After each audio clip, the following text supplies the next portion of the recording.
Hi అండి. ఒక easy రెసిపీతోని మీ ముందుకొచ్చేసానండి.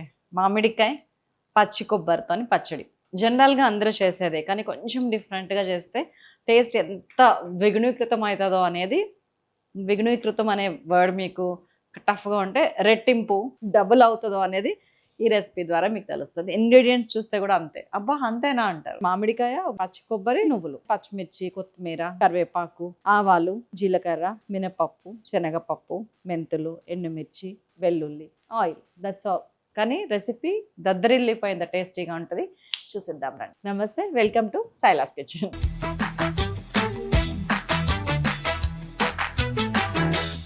ఇత్తడి పాత్రలు ఎప్పుడు తీసుకున్నా ఎంత బావుందో చూడండి. సునీత గారి దగ్గర తీసుకుంటానండి. హెవీ వెయిట్ ఉన్నాయి తీసుకోండి. ఎప్పుడైనా లైట్ వెయిట్ ఉన్నాయి వద్దు. ఇది తీసుకొని దాదాపు 1 ఇయర్ అవుతుంది. నేను చాలా మంచిగా జాగ్రత్తగా వాడుకుంటాను వీటిని. మన వనస్థలిపురంలో వాళ్ళ స్టోర్‌కెళ్ళి తీసుకున్నాను. చాలా బావుంది. ఆన్‌లైన్‌లో తీసుకోండి. ఫోటోస్ కొట్టి యాస్ ఇట్ ఈస్‌గా ఇస్తే తీసుకోండి. లేదంటే నేను సజెస్ట్ చేసేది వెళ్ళండి స్టోర్‌కి. ఒకటి ఒకటి కంపేర్ చేసుకోండి, చూసుకోండి, వజన్ చూసుకోండి, అన్నీ చూసి తెప్పించుకోండి. చాలా బావుంటది. సో, ఫస్ట్ పొద్దున్న ఆయిలేసేయండి. జస్ట్ కాకపోతే కొంచెమే. ఒక 1 ½ టీ స్పూన్, 2 టీ స్పూన్స్ కూడా లేదది. ఎందుకంటే మళ్ళీ మనం పోపులో ఏసేదుంది. అందుకని ఇక్కడ తక్కువేస్తున్నాం. కొంచెం ఒక ½ టీ స్పూన్ మెంతులు, 1 టీ స్పూన్ జీలకర్ర ఎయండి. 1, 2, 3, 4, 4, 5 టీ స్పూన్లు నువ్వులేయండి.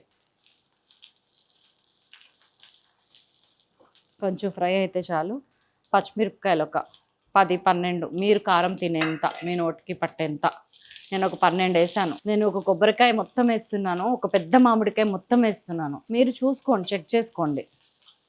ఇవాళ పిల్లల దగ్గరికి వెళ్ళేది ఉంది, నేను కాదు, మా వాళ్ళు. సో వాళ్ళకి పంపిద్దాం కదా అని ఎక్కువ ఎక్కువ చేసేస్తున్నాను అన్నీ. మంచిగా ఫ్రై చేయండి. కొంచెం ఫ్లేమ్ పెంచాను.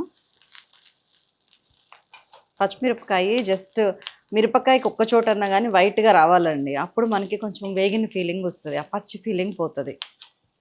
పచ్చిమిరపకాయలు, పచ్చి కొబ్బరి, పచ్చి మామిడికాయ వేసేస్తాం కదా, దానికన్నా ఇది చాలా టేస్టీగా ఉంటుంది. చూడండి, దీంట్లోకి కొబ్బరి వేసేస్తున్నాను. ఒక కొబ్బరికాయ మొత్తం వేగనివ్వండి. మామిడికాయ కొంచెం పండు బారినట్టు అనిపిస్తుంది, కానీ పులుపు బాగుంది. ఒక మామిడికాయ మొత్తం వేసేసాను. మీరు సింపుల్ అండి. కొబ్బరికాయ ఎన్ని ముక్కలు ఎంత క్వాంటిటీ తీసుకుంటారో మామిడికాయ అంతే క్వాంటిటీ తీసుకోండి. పుల్లగది కాంపన్సేట్ అయిపోతుంది. పచ్చిమిరపకాయలు మిగతా అన్నిటితో కలిపి ఆ పులుపు సెట్ అయిపోతుంది.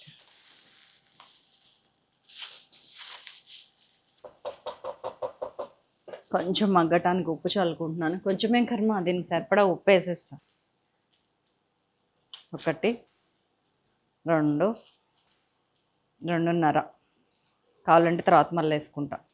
పసుపు అవసరం లేదు, తెల్లగా ఉండాలి. ఆల్రెడీ ఇవి కలర్ వచ్చినాయి కదా అని ఒక పిసర్ వేస్తున్నా అంతే. 1/10 పోపులో కూడా వేసుకోవచ్చు. జస్ట్ ఒక్క 4-5 మినిట్స్ మగ్గనివ్వండి చాలు. ఎక్కువసేపు వద్దు. మీకు అడుగు మాడుతుంది అని డౌట్ వస్తే నీళ్లు చిలకరించుకోవచ్చు. అప్పుడు మనకి ఆ టెన్షన్ ఉండదు.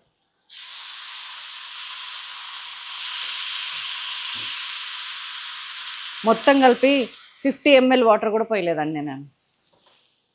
ఇప్పుడు మనకి అడుగు మాడుతుంది అన్న బాధ ఉండదు, మగ్గదు అనే బాధ కూడా ఉండదు. ఆ వాటర్కి ఆవిరి యాడ్ అయ్యి మంచిగా మగ్గుతుంది. అన్నీ కలిపాను. లిటరల్గా 4-5 మినిట్సేనండి. ఒక 2 మినిట్స్ అంతేనండి. 2-3 మినిట్స్ బంద్ చేసేస్తున్నాను. దీంట్లో ఒక 4-5 వెల్లుల్లి రెబ్బలు వేస్తున్నాను. ఇదిగోండి, కొత్తిమీర కూడా వేసేసుకుంటున్నా. మెత్తగా గ్రైండ్ చేసుకొని ముద్ద చేసుకొని వస్తాను. అది గ్రైండ్ అయ్యే లోపల మంచిగా మనం తాలింపు పెట్టేసుకుందాం. ఇందాక అక్కడ 1.5 టీ స్పూన్ ఆయిల్ వేసింది కారణం ఇక్కడ మనం ఆయిల్ వేసుకోవచ్చు అనే ఒక చిన్న ఆశ. చిన్ని ఆశ, రుచి కావాలని ఆశ, ముద్దు ఆశ, మామిడికాయపై ఆశ, టేస్ట్తో నేను మిమ్మల్ని గెలవాలని ఆశ. నాకు రాదు. పారడీ సాంగ్స్ ట్రై చేయొచ్చండి. మంచిగా లిరిక్స్ ముందే అనుకొని రాసుకుంటే చాలా బాగా వస్తాయి. కొంతమంది దగ్గర ఉంటుంది ఆ టాలెంట్. జస్ట్ ఇప్పుడు మాత్రం ఒక 1½ టేబుల్ స్పూన్ ఆయిల్ తీసుకున్నా. తాలింపు గింజల డబ్బా ఇట్లాగా సమృద్ధిగా అన్నీ కలిసి ఎప్పుడు ఏ పని చేసినా ఈజీగా అయిపోయేటట్టు రెడీగా ఉంచుకుంటే మనకి సగం పని. ఇది మిరపపొడి, మిర్చి మిరం అనమాట. అంటే చిల్లీ ఫ్లేక్స్ ఆల్రెడీ ఫ్రై చేసి ఫ్లేక్స్ చేసి పెట్టుకుంది ఇంట్లో. ఇది వెల్లుల్లి గ్రైండ్ చేసి ఫ్రై చేసి పెట్టుకున్నది. చాలా బాగుంటుంది పప్పుల్లోకి. ఆవాలు, మినపప్పు, శనగపప్పు మీకు తెలిసిందే, మెంతులు, ఆవాలు, జీలకర్ర, ఇంగువ పక్క నుంచి తీసుకోవాలి, కరివేపాకు. ఈ రెండే మనకి నీడెడ్. నెక్స్ట్ మినపప్పు 1 టీ స్పూను నిండుగా పడింది. శనగపప్పు కూడా అంతే 1 టీ స్పూను నిండుగా పడింది. ఇంకొక హాఫ్ కూడా వేసుకోవచ్చు, 1½ ఆవాలు 1/2 టీ స్పూను, జీలకర్ర 1/2 టీ స్పూను. అందులో వేసాం గుర్తుందిగా జీలకర్ర. ఇది కొంచెం వేగాక మిగతా వేద్దాం, ఎందుకంటే మనం మిగతా అన్నీ ఆల్రెడీ వేగినాయి. అవి ఏంటనేది చూపిస్తాం. కరివేపాకు మా దొడ్లోదే ఫ్రెష్గా.